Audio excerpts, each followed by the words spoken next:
Our story of mathematics starts a very long time ago.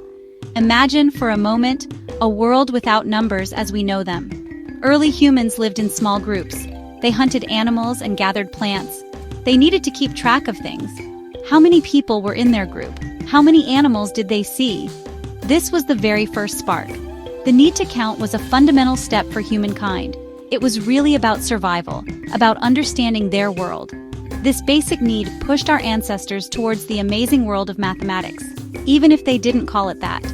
To count, early people used what was around them. They might have used their fingers, which is why many counting systems are based on 10.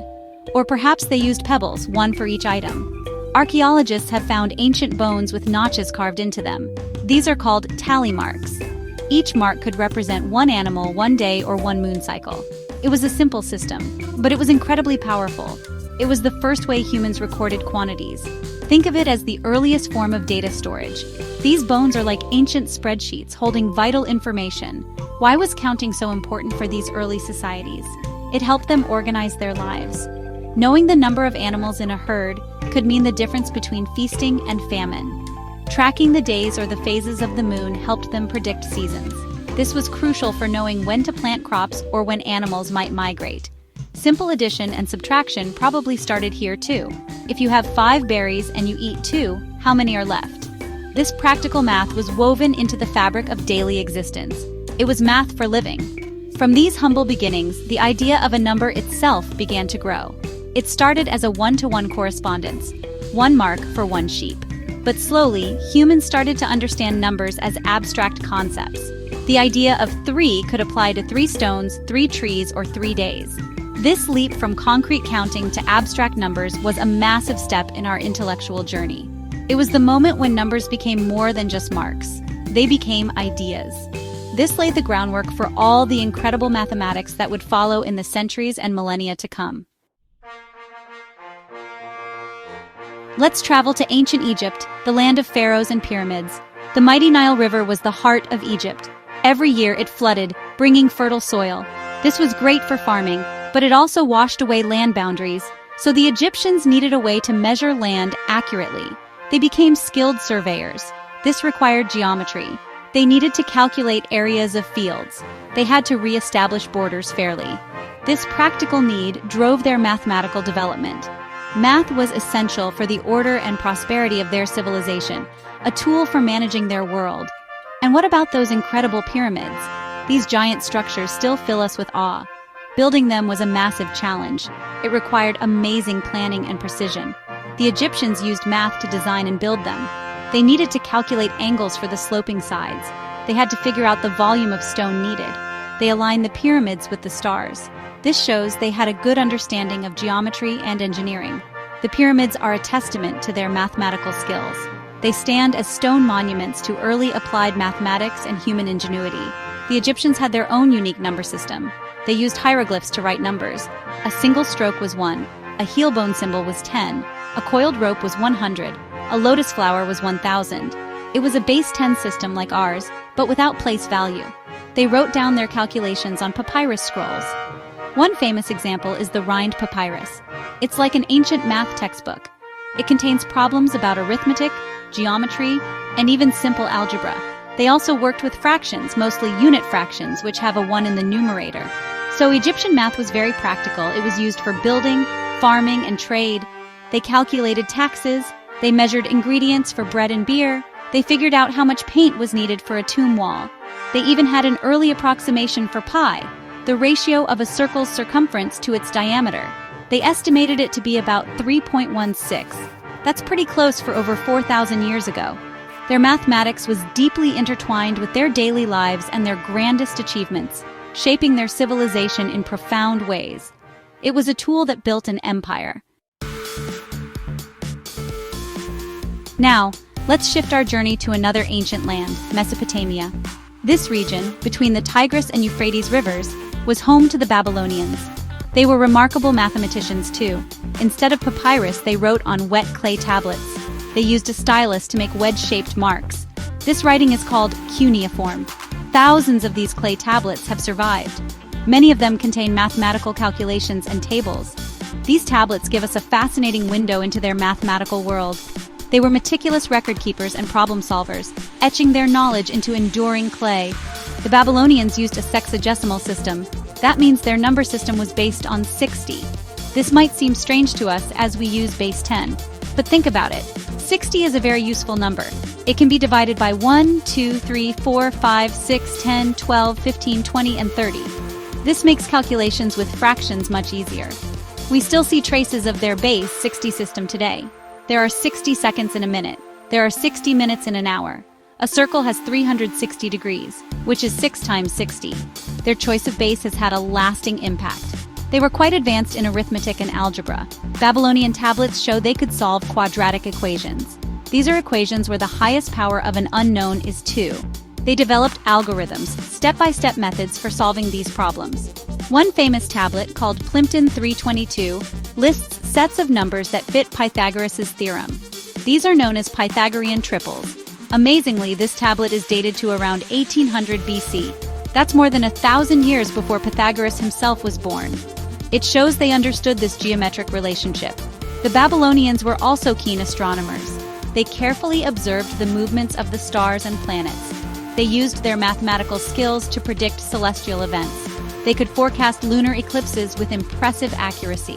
Their astronomical diaries, recorded on clay tablets, spanned centuries. This combination of mathematics and astronomy was very powerful. It helped them create accurate calendars. It also linked their earthly lives to the cosmic order. For the Babylonians, math was a key to understanding both the earth and the heavens above. Our mathematical journey now takes us to ancient Greece. The Greeks took a different approach to mathematics. While Egyptians and Babylonians focused on practical uses, the Greeks loved math for its own sake. They were interested in pure knowledge and abstract thought. They wanted to understand the underlying principles of numbers and shapes. This shift in perspective was revolutionary. It transformed mathematics into a field of logic, reason, and proof. The Greeks sought beauty and truth in the patterns of mathematics, elevating it to an intellectual pursuit. One of the most famous early Greek mathematicians was Pythagoras. He lived around 500 BC. You probably know his name from the Pythagorean theorem. This theorem relates the sides of a right-angled triangle. A squared plus b squared equals c squared. Pythagoras and his followers, the Pythagoreans, believed that all is number. They thought numbers were the building blocks of the universe. They even connected numbers to music, discovering mathematical ratios and musical harmonies. Their school was a kind of philosophical and religious brotherhood, dedicated to the study of mathematics. Then came Euclid, around 300 BC. He is often called the father of geometry. His most famous work is Elements. This book is one of the most influential textbooks ever written. In Elements, Euclid started with a few basic definitions and axioms statements assumed to be true. From these, he logically proved hundreds of theorems about geometry and numbers. His approach was rigorous and systematic. Elements set the standard for mathematical reasoning for over 2,000 years. It taught the world how to think logically and build arguments step by step.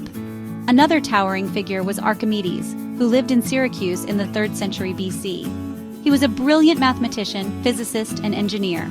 Archimedes made incredible discoveries. He found a very accurate way to calculate the value of p. He worked out formulas for the volumes and surface areas of spheres and cylinders. He understood levers and buoyancy. Legend says he shouted, "Eureka! I have found it!" when he discovered the principle of buoyancy in his bath. He also designed amazing war machines to defend Syracuse. His work showed the immense power of applying mathematical principles. While the Greeks were making strides, incredible mathematical developments were also happening in the East. Let's journey to India. Indian mathematicians made one of the most important contributions in history. They invented the concept of zero as a number. This might seem simple now, but honestly, it was a huge conceptual leap. Zero wasn't just a placeholder like the Babylonians used it. It became a number you could add, subtract, and multiply with. This innovation was truly transformative for mathematics. It was a profoundly powerful idea that would change counting and calculation forever. Indian mathematicians also developed the decimal system we use today. This system, using the digits 0 through 9, is often called the Hindu-Arabic numeral system. The brilliant idea was place value. The position of a digit determines its value. For example, in the number 252, the first 2 means 200 and the last 2 means 2. This made calculations much simpler than with earlier systems like Roman numerals. Aryabhata, an Indian mathematician from the 5th century AD, used this system. He worked on algebra, trigonometry, and found a good approximation for pi. Now let's travel to ancient China. China has a long and rich mathematical tradition, independent of the West for many centuries. One of their most important mathematical texts is the Zhuzhong Suanshu, or 9 chapters on the mathematical art. This book was compiled over hundreds of years, starting around 200 BC. It's like a practical handbook of mathematics. It covers topics like land surveying, trade, and engineering. It shows that Chinese mathematicians were skilled problem solvers, tackling real-world challenges with sophisticated methods. The 9 chapters contains many advanced ideas. It includes methods for solving systems of linear equations. This is like finding where several straight lines cross. They used a method similar to what we now call Gaussian elimination, using counting boards. Chinese mathematicians were also among the first to use negative numbers. They represented positive numbers with red rods and negative numbers with black rods on their counting boards. They had rules for adding and subtracting these signed numbers. Their practical approach led to many useful mathematical tools and discoveries. After the fall of the Roman Empire, much of Europe entered a period sometimes called the Dark Ages. During this time, mathematical progress in Europe slowed. However, the flame of knowledge was kept alive elsewhere. In the Islamic Golden Age, from the 8th to the 14th centuries, scholars in places like Baghdad made huge advances. They translated many Greek and Indian mathematical works into Arabic, preserving ancient wisdom. Not only that, they also made their own original contributions, which were incredibly significant for the future of mathematics. One of the most important figures from this era was Muhammad ibn Musa al-Khwarizmi. He lived in Baghdad in the 9th century, and his work was incredibly influential. He wrote a book on arithmetic using Hindu-Arabic numerals, and this book helped spread these numerals to the world. He also wrote a book on solving equations. The title of this book, Al-Jabr wal Muqabala, gave us the word algebra. Al-Khwarizmi's name, when Latinized, gave us the word algorithm. He really laid foundations that are still fundamental today. Gradually, this mathematical knowledge began to flow back into Europe. Works by Greek, Indian, and Arabic scholars were translated from Arabic into Latin, especially in centers of learning in Spain and Italy. This reintroduction of ancient and Eastern mathematics was a crucial spark. It helped to ignite the intellectual curiosity that would lead to the Renaissance. People began to rediscover the power and beauty of mathematical thought. This transfer of knowledge was like planting seeds that would soon blossom across the continent. The Renaissance, starting around the 14th century, was a period of rebirth in art, science, and learning. Mathematics played a key role. Artists like Leonardo da Vinci used geometry and perspective to create realistic paintings. Business and trade flourished, requiring more sophisticated arithmetic and accounting. Mathematicians like Fibonacci, who lived earlier in the 13th century, helped introduce Hindu-Arabic numerals to Europe through his book Liber Abaci. Later, during the Renaissance, figures like Girolamo Cardano famously worked on solving cubic and quartic equations, pushing the boundaries of algebra. Math was once again at the forefront of innovation. As we move into the 17th century, we enter the scientific revolution. This was a time of incredible discovery. Scientists like Galileo Galilei and Johannes Kepler were changing our understanding of the universe. They realized that mathematics was the language of nature. To describe motion, gravity, and the orbits of planets, they needed new and more powerful mathematical tools. The existing mathematics, while impressive, was not quite enough to tackle these complex dynamic problems.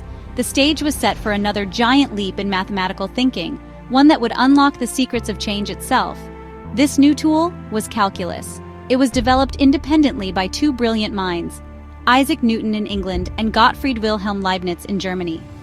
Newton, perhaps more famously, used calculus to develop his laws of motion and his theory of universal gravitation. He wanted to understand how things move and why planets orbit the sun. Calculus gave him the mathematics he needed. Leibniz also developed calculus, focusing on its notation and formal rules.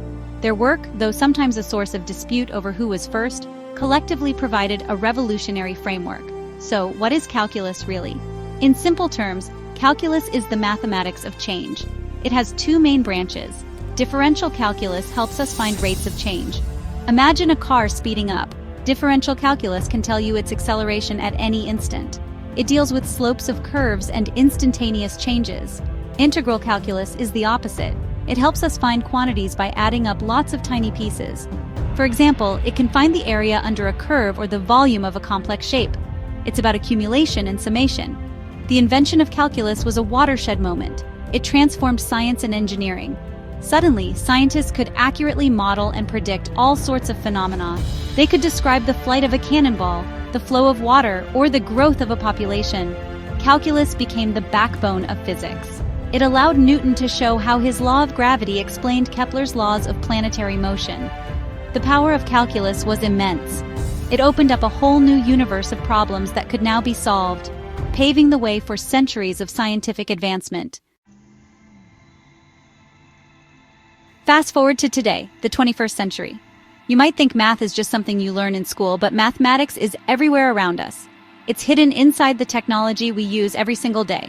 Your smartphone, your computer, the internet, they all run on mathematical principles. Complex algorithms decide what you see on social media. GPS systems use geometry and trigonometry to find your location. Math is the invisible engine driving our modern, connected world. It's working silently behind the scenes, making our digital lives possible. Think about security.